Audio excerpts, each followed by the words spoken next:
Uy,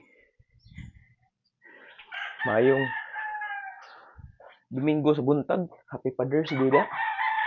Nga, kitang mga kwarentahon, ilang gingon nga kung dili na nimo gamiton, mawagtang gina.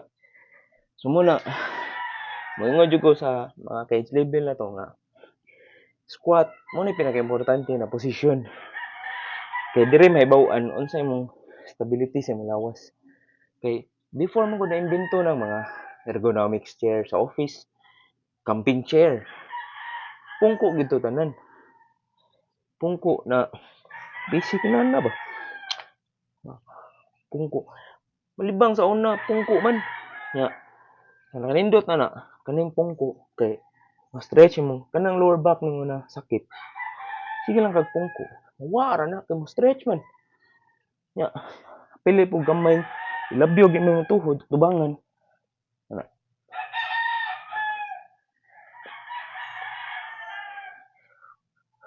Pungko exercise.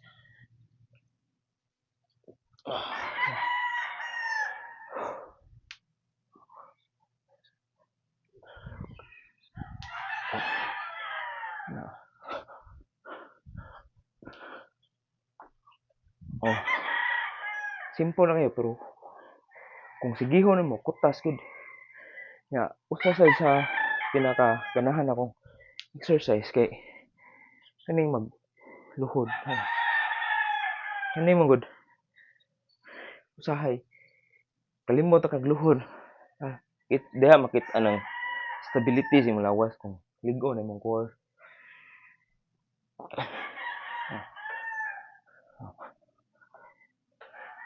Kuto-kutong mga tuhod kanang mga 40 diha. Di na mo kinahanglan mag pabulk gid kanang ato is exercise na anti-injury ba. Dili na gid ng kanang mga pabulk. Pwede mag-bulk pero mas nindot kanang anti-injury na mga exercise. Favorite na ko ni cowpose. Igsa yoga pa cowpose. Ano nya? Huli mo buko-buko.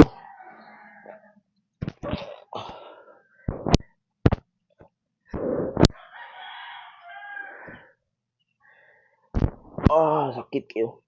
Mula exercise gid. Imong spinal ba? Una kay di pa na manglihok. Nagsugod pa lang juga. Pero kung progress makita ni lihok na imong lawas.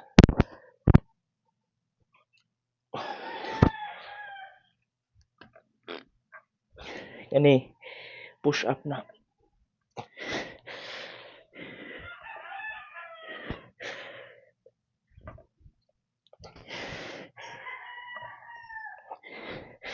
Nya ilahos pag nato. Push up leaguer.